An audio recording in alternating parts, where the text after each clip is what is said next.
So Warcraft just blew Final Fantasy XIV right out of the water. And we need to talk about it because wow, what a shift.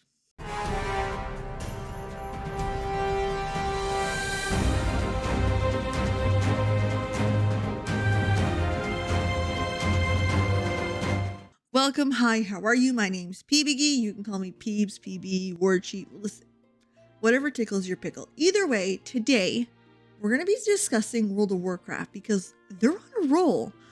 They are moving, and we're going to give credit where credit is due. Now, a lot of player problems have been fixed in the past expansion, and it has been fantastic. So let's start by acknowledging how much they've actually changed what they've been doing and how it's affecting our everyday life in World of Warcraft. We were told for years that they couldn't add any more content or be consistent with content during expansions because it was too hard. They couldn't give us timelines or milestones or anything really because it was hard. Couldn't do that. Couldn't be precise with it. We couldn't add major features like war bands. Impossible. Why are you even playing an alt? You do have cell phones, don't you? Do you guys not have phones? Yeah, you guys all have phones, right? You can play on your tablet too. And like the maw froze over. Yes, that is a hell freezing over joke. I hope you guys got it. I feel dumb saying it. So today, shit's changed quite a bit. We've got our milestones that tell us what's coming out in what season. So springtime, you can expect X, Y, Z. We're actually getting stuff in between actual patches. While we're here, we haven't had a patch since July in launch. And it doesn't feel bad. Usually, we'd be scrounging for content. Usually, like, this would be the ultimate downtime. I would have already been PvPing by now and working on character number 4. But no, they actually introduced fun little things to keep us occupied. First of all, cutting the story into smaller bits so you can come back later for less important stuff. Dalaran, was that really necessary to have at launch? No.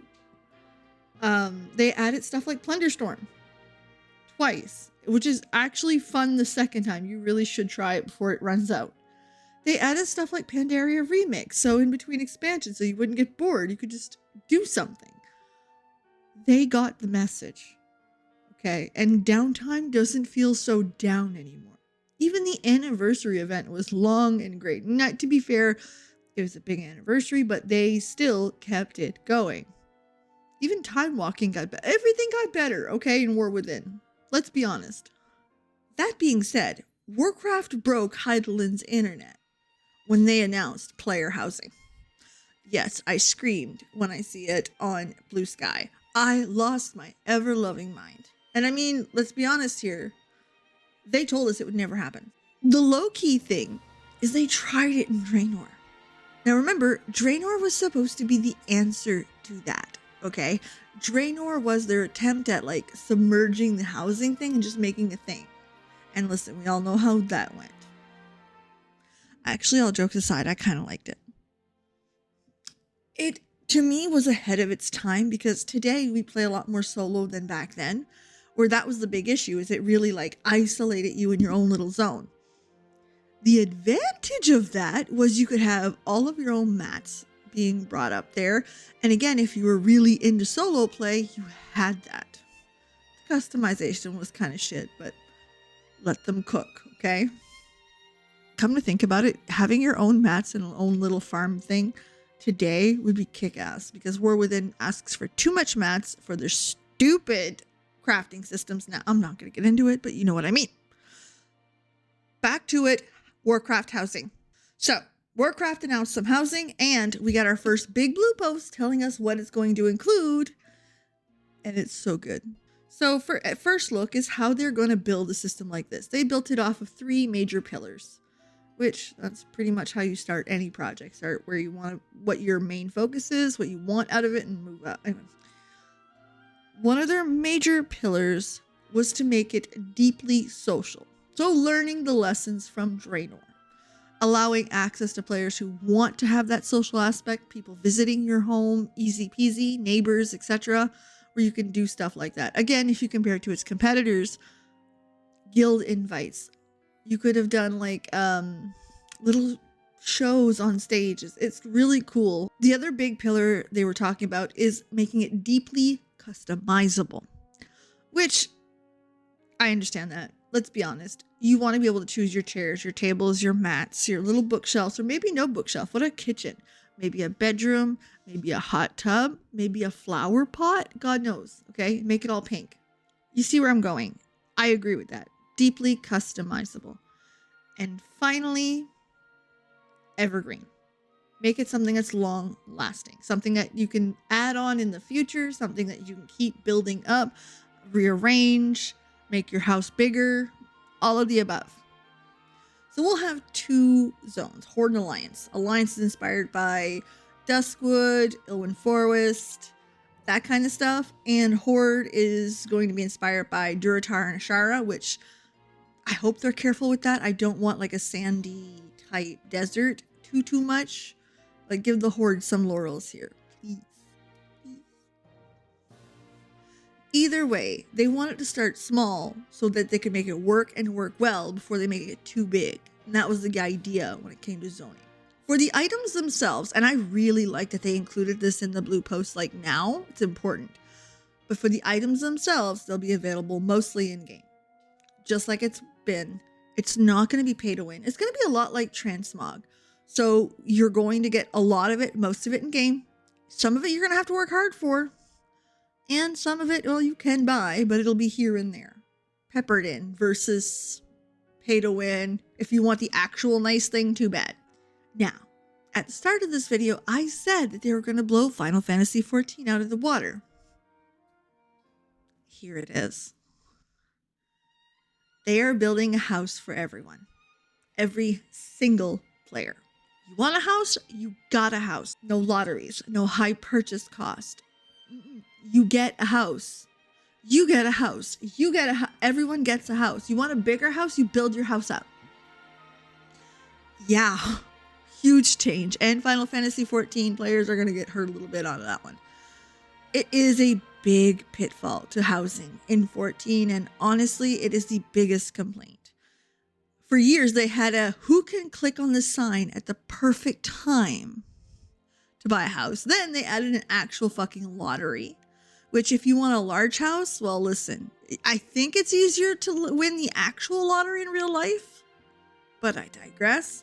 Or you could move to a smaller server where there's nobody, but you get a house. That's what I did. So I need you guys to think about that.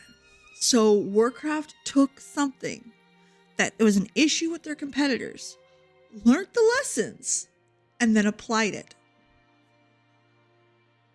And on top of that, they're adding their warband feature to it. So your house is warbound. If you have an alliance house, your horde can use it and come visit it.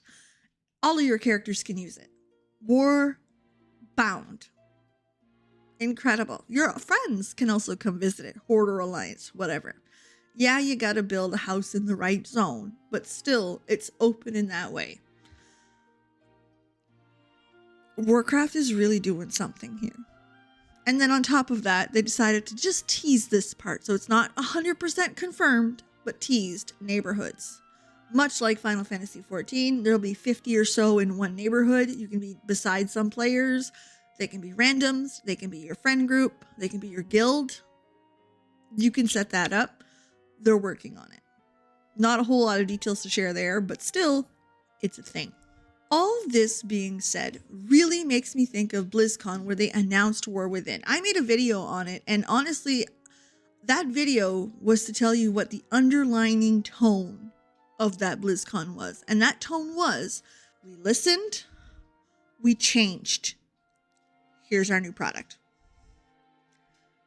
This is them proving it. This is them showing you their work. This is them saying, hey, I know we said we wouldn't, but you wanted it. And we think you're right. If you were looking for the sign that they listened to players, this was it. You need to give Blizzard their credit where it is due, and this is it. Congrats. If this works like you said it does, it will be fucking amazing. And while we're here, controller support. controller support. You know, please. Anyways, great job. If this launches the way you say it will, or even half that good, you will have brought out something innovative where all your competitors will be looking at you for your innovation that you did, which is the first time that's happened in a long time. And you deserve that win. It's exciting, I won't lie to you. Either way, if you like my ranting, my nerdiness, you know what to do. Subscribe, follow, ring bells, follow on Twitch, all the same. I appreciate you. Stick around. I do get silly on my shorts here, so, you know, or on TikTok if that's what you prefer. Either way, you know where to find me. In the meantime, have a legendary night. Thank you so much for being here. I can't wait to see you guys again on the next one. I wonder what could be next. No, really, I wonder what could be next for innovation from Blizzard. I mean, what could World of Warcraft need? Right? Either way, I can't really come up with something on the spot here, but if I think of something, I'll let you guys know. Bye.